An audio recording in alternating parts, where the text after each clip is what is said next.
À l'affiche aujourd'hui, le cinéma de Karim Aynouz, à la fois outil de résistance et questionnement social. Son dernier film, Motel Destino, un polar campé dans sa région natale de Ceará, au Brésil, n'échappe pas à la règle.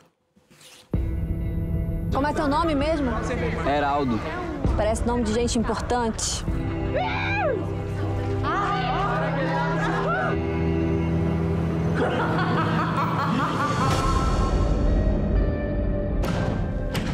Eu posso passar mais tarde e posso resolver isso aí. Eu trago o dinheiro. Eu posso trazer, dona... Diana. A dona Diana falou que vocês estão precisando de uma pessoa. Que tipo de serviço você faz? Preciso me mandar daqui. Tu sabe que tu tá protegida aqui, né?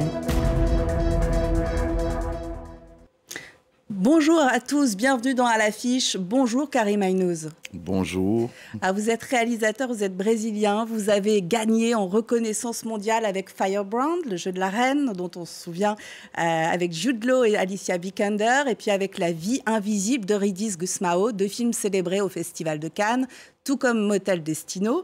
La France, le Festival de Cannes, à quel point ça compte dans votre parcours? Ça compte énormément, ça compte parce que en fait, j'ai fait mon premier long métrage, il était à certains regards, il a 20 ans.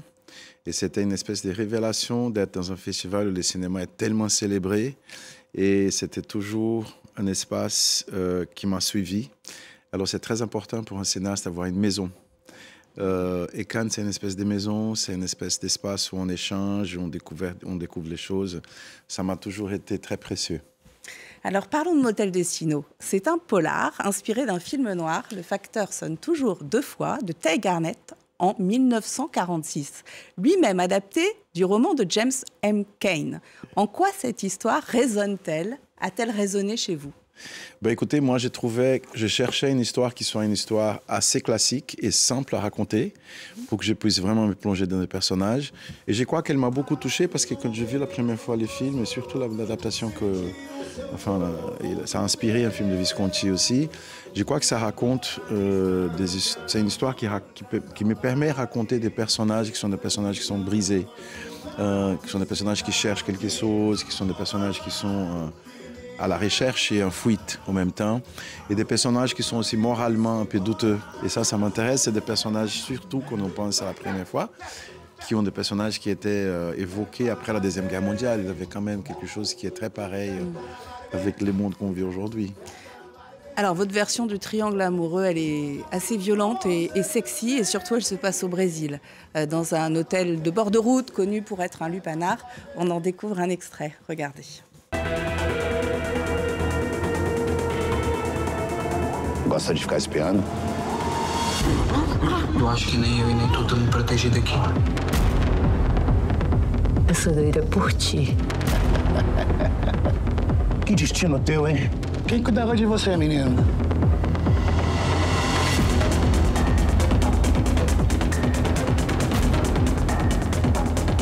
O que foi que aconteceu? Eu nasci. Voilà, Motel Destino de Karim Aynouz. Vous filmez la sexualité sans trop de filtres dans ce film. J'imagine que ça a dû donner lieu à beaucoup de discussions sur le tournage. Comment avez-vous dirigé les acteurs et actrices Iago Xavier, Nathalie Rocha et Fabio Assunção? Pour moi, filmer la sexualité, c'est pas un grand sujet. Je trouve qu'on filme les gens qui mangent, les gens qui se baladent. Je crois que la sexualité, c'est quelque chose de très naturel. Alors, ça a commencé comme ça, mais surtout dans les films, c'est les rencontres amoureuses entre Diana et Heraldo qui fait que l'histoire commence. Et pour moi, c'était très important que chaque scène d'intimité, elle racontait quelque chose sur le parcours de ces personnages. Alors, c'était... Non. Et en fait, on faisait une chorégraphie très précise pour chaque scène. C'est une histoire d'amour interdite. Alors, la première scène, par exemple, vous allez voir le film, c'est une scène qui se passe très vite. Ils ne sont pas allongés quelque part. C'était surtout en pensant que c'était important de raconter ça et comment on raconte pour que ça puisse faire sens dans l'histoire. Le personnage du patron de l'hôtel incarne une masculinité toxique, un personnage déjà croisé dans vos précédents films à d'autres époques. Le mouvement MeToo a-t-il changé votre écriture ou votre façon de filmer ces hommes dominants?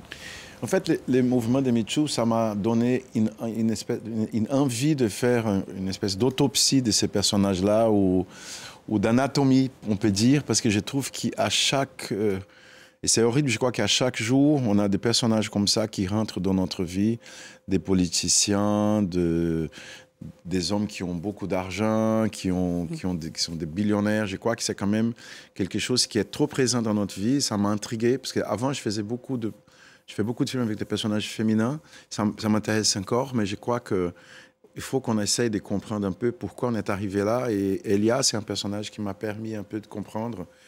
Le film a été tourné en 2023 et pendant 4 ans, on avait des personnages comme ça qui étaient au pouvoir au Brésil.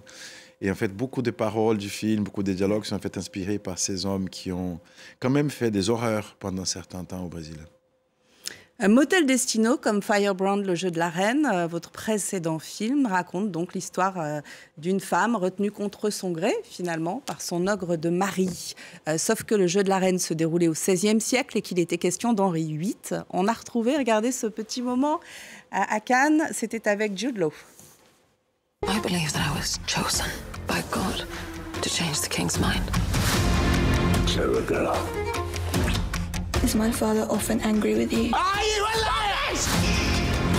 I never know what he's going to do. I never know what he's thinking. Une fois que j'avais enfilé tout le costume, on ne voulait pas ajouter de prothèse. Mais il y avait une sorte de rituel pour entrer dans la peau d'Henri VIII. On a changé ma coupe de cheveux, fabriqué cette barbe. Je devais aussi mettre des choses dans ma bouche et bouger avec toutes ces couches de vêtements.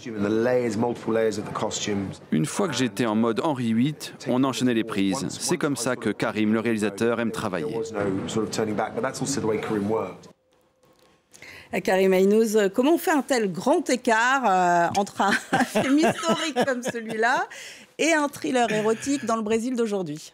Écoutez, je sais que quand j'ai fait, il a des choses. J'ai fait Firebrand pendant exactement à l'époque où le Brésil était plongé dans un moment politique horrible. Et après que j'ai fait Firebrand, j'avais envie de deux choses.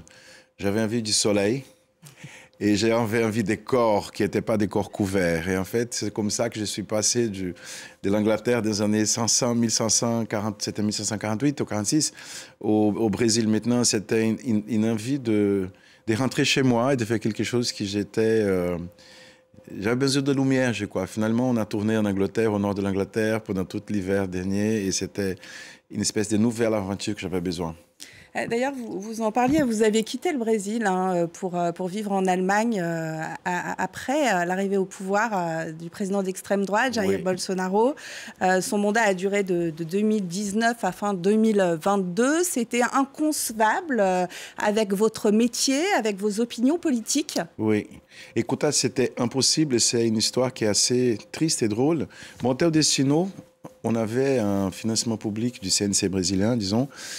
En 2017, il a été annulé pendant le gouvernement de Bolsonaro. Et finalement, avec la rentrée au pouvoir de Lula, tous les contrats qui étaient signés, ils ont été honorés. Et c'est comme ça que j'ai fait les films. Je crois que les films ont aussi cette espèce de volonté de vie. C'est pour ça que je parlais des guerres. C'est un film qui se passe après des années vraiment très sombres. Et la culture, c'était l'ennemi numéro 1 de Bolsonaro. Parce que ça lui gênait beaucoup. Parce que quand même, tout ce qui est joyeux, ça le gênait beaucoup. Je crois que c'était un garçon qui était vraiment obsédé par la mort et pour tout ce qui était sombre. Et la culture, c'était l'opposé. Et on a beaucoup souffert, mais en même temps, c'est intéressant qu'on en passe des années comme ça. Après, il a des explosions. Et je crois que Motel Destino, c'était un peu ça. C'était aussi une volonté d'exploser, de vie, de rentrer à la vie. Comment vont les artistes aujourd'hui au Brésil? Qu'est-ce qu'il faut reconstruire qui a été abîmé par l'administration Bolsonaro? Je crois que c'est très simple de détruire les choses. En fait, Bolsonaro, il a annulé le ministère de la Culture, par exemple. C'est la première chose qu'il a fait. Et là, on est encore en train de se reconstruire, mais je crois que les Brésiliens, ils ont une capacité de cicatrisation qui est très, très vite. Et c'était pour moi très beau, par exemple, de faire Motel Destino, parce que c'était vraiment au mois de juillet l'année dernière, c'était 6 mois après les élections, et j'avais une équipe qui était très diversifiée, avec une énergie qui était vraiment présente. Je crois qu'on est quand même un pays... On a déjà passé par des moments comme ça, on a l'habitude de se réinventer, on le fait très très vite. On aime demander son coup de cœur à notre invité dans cette émission. Le vôtre, c'est l'exposition des photographies de Nan Goldin, This Will Not End Well, au Staatliche Museum de Berlin. Vous m'en dites quelques mots? Absolument. Le travail de Nan Goldin, ça m'a inspiré depuis le début. Moi, j'ai vécu aux États-Unis au moment où elle a commencé à faire des photos, et je trouve que c'est une espèce de biographie partagée. Je vois beaucoup de personnages qui sont dans l'œuvre de Nan Goldin, qui c'est des gens qui étaient très proches de moi et qui m'ont beaucoup touché quand j'ai vu qu'ils étaient sur ces photos tellement belles. Et je trouve que toutes les photos de Nan Goldin, elles ont de la vie. Et c'est ça que je cherche à chaque plan quand je fais un film, la vie, quoi, une espèce de pulsion de vie qui est vraiment incroyable, et l'intimité. Et cette exposition m'a beaucoup, beaucoup touché. Merci infiniment, Karim Aynous, d'avoir répondu à notre invitation. Motel Destino dans toutes les bonnes salles de cinéma en ce moment en France. On se quitte donc avec quelques photographies de Nan Goldin. Cette émission est à retrouver dans son intégralité sur france24.com et tous nos réseaux sociaux, comme d'habitude. Je vous dis à très vite.